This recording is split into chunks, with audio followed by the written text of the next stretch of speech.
혹시 길을 잃어보신 적이 있으십니까?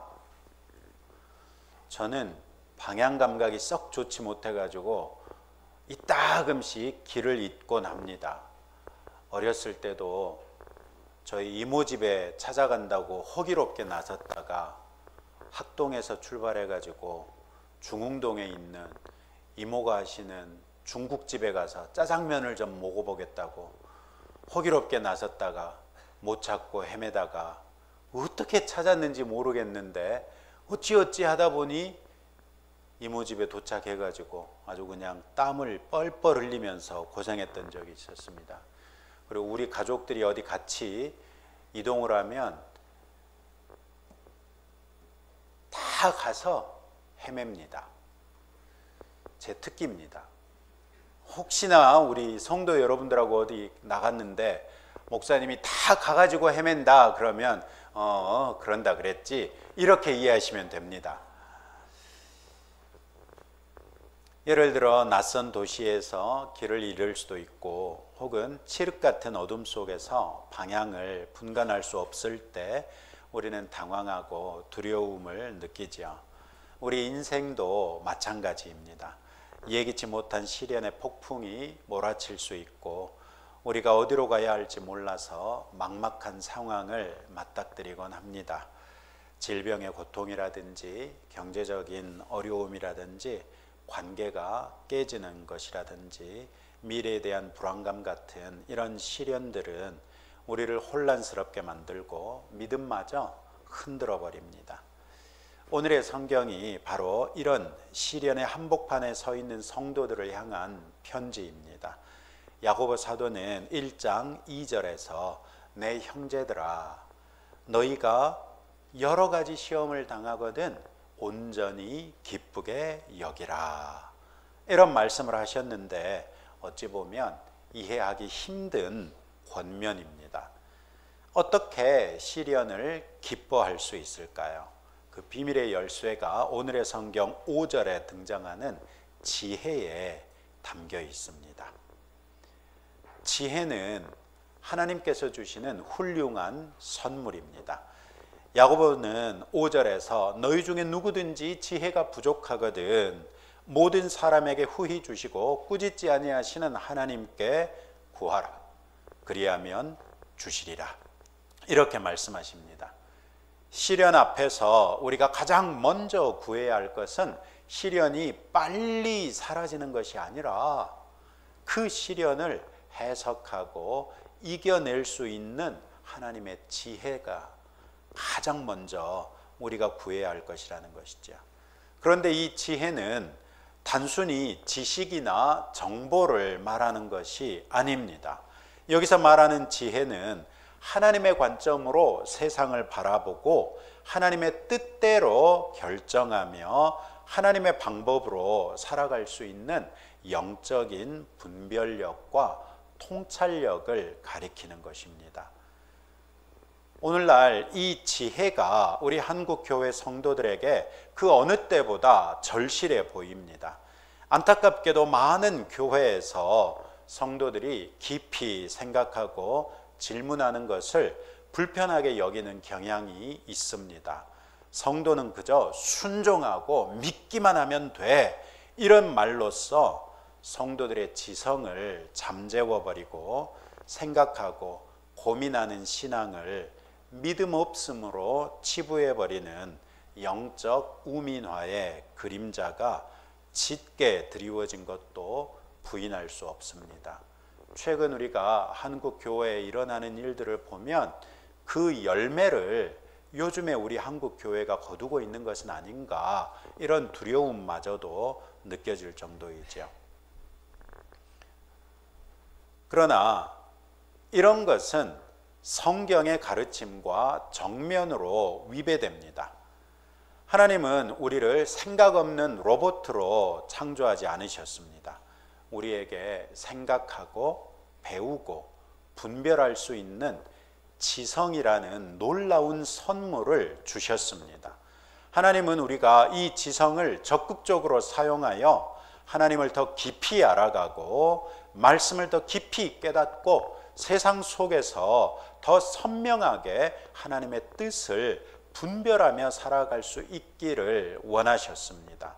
예수님께서도 마태복음 22장 37절에서 신명기의 말씀을 인용하셨습니다. 내 마음을 다하고 목숨을 다하고 뜻을 다하여 주 너의 하나님을 사랑하라. 여기에서 마음을 다하고 목숨을 다하고 뜻을 다하여 했는데, 이때 뜻이라는 단어는 의지라고 번역할 수 있는데, 이 의지 안에는 우리의 지성이 전제되어 있다는 것을 알 수 있습니다. 야고보가 이 편지를 보낼 당시 초대교회 성도들은 극심한 핍박과 환난 아래 있었습니다. 그들에게는 왜 우리에게 이런 고난이 닥치는가?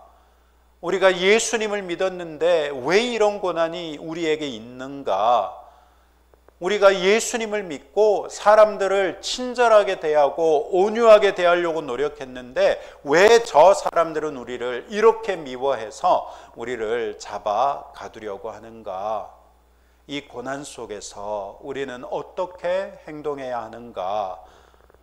이런 여러 가지 질문이 있었습니다. 그들에게 필요했던 것은 맹목적인 믿음이 아니라 그들이 당한 고난의 의미를 깨닫고 인내하며 믿음의 길을 꾸준히 걸어갈 수 있게 돕는 분별력 있는 지혜였습니다. 이것이 바로 야고보 사도가 시련을 말한 직후에 지혜를 구하라고 강력하게 권면한 이유입니다.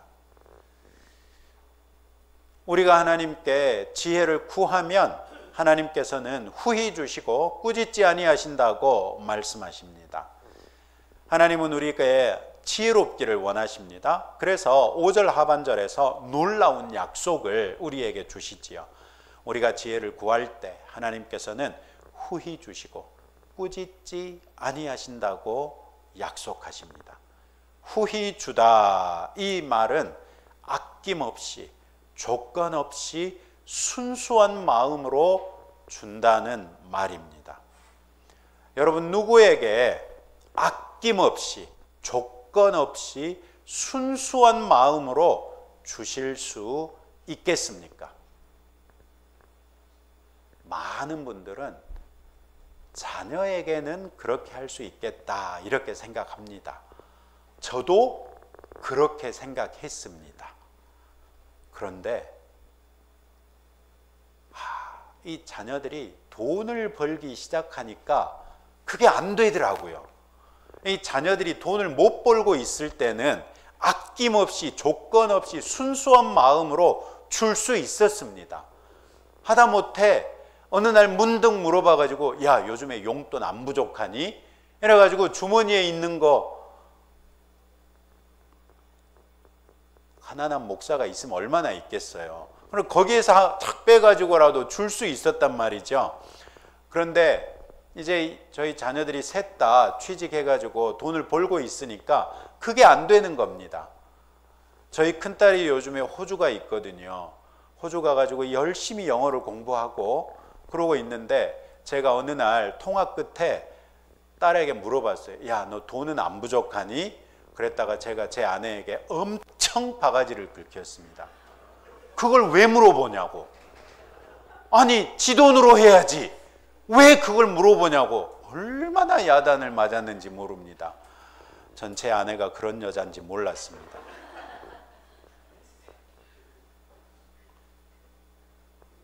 남편과 아내 사이엔 이게 더 안 된다는 거 잘 아시죠? 뭘 마치 할 수 있는 것처럼 그렇게들 계시는지 모르겠네요. 제 친구 어머니 말씀드렸지 않나요? 친구 어머님이 폐암 때문에 고생하시면서 수술실 들어가시기 전에 어머니 명의로 된 모든 재산을 전부 다 현금화해가지고 아버님한테 맡기셨어요. 근데 이제 수술 끝나고 어느 정도 회복되고 나서, 제가 그 당시에 서울에서 목회할 때인데 친구 어머님이니까 장성까지 신방을 갔습니다.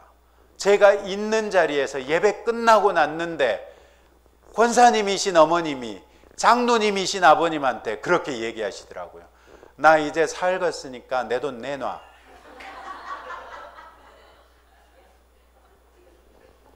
아니, 자식에게도 안 되고 배우자에게도 안 되는 아낌없이 조건 없이 순수한 마음으로 주시는 것, 여러분 혹시 누구에게는 그렇게 주실 수 있겠습니까? 있기는 합니까?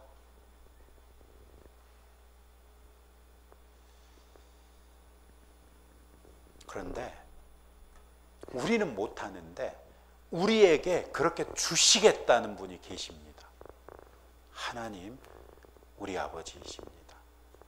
하나님께서 우리가 지혜를 구하는 것을 귀찮아하시거나 인색하게 굴지 않으십니다.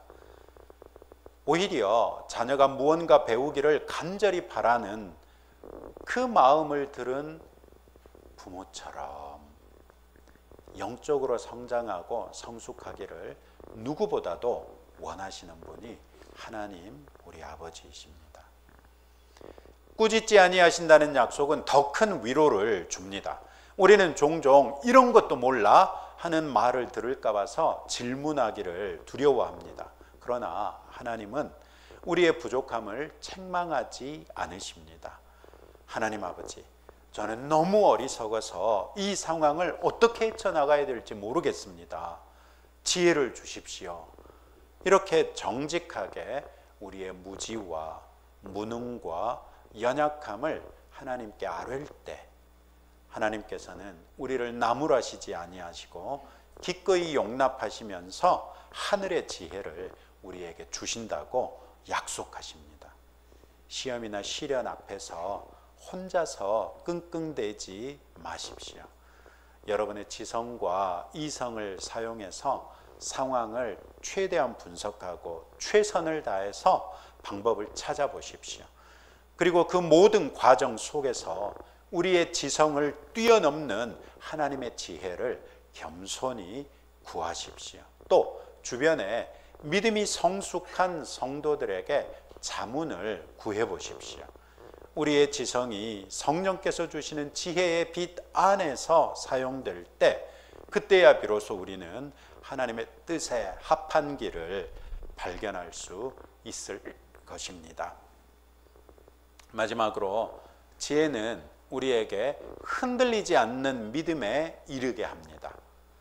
오늘의 성경은 지혜를 구하는 우리에게 한 가지 중요한 조건을 알려줍니다. 6절부터 8절까지 말씀인데요.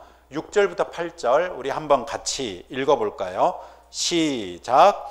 오직 믿음으로 구하고 조금도 의심하지 말라. 의심하는 자는 마치 바람에 밀려 요동하는 바닷물결 같으니 이런 사람은 무엇이든지 주께 얻기를 생각하지 말라. 두 마음을 품어 모든 일에 정함이 없는 자로다. 아멘. 여기에서 말하는 의심이 무엇일까요? 이것은 어떤 지적인 질문이나 신앙적인 고민을 의미하는 것이 아닙니다. 여기에서 말하는 의심은 하나님께서 막으시는 의심이 아닙니다. 오히려 하나님께서는 우리의 질문을 막지 않으시지요. 아브라함도 하나님께 질문했고, 욥도 하나님께 질문했고, 다윗도 하나님께 질문했고, 심지어 세례 요한마저도 예수님께 직접 여쭈었습니다.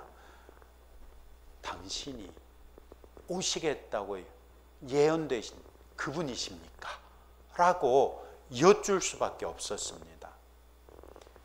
여기서 야고보가 말하는 의심은 나뉘어진 마음입니다. 즉, 두 마음을 품어 정함이 없는 마음, 이것을 의심이라고 표현했습니다. 한쪽 발은 하나님께, 다른 한쪽 발은 세상에 딛고 저울질하고 있는 상태를 의심의 상태다, 이렇게 말하고 있습니다.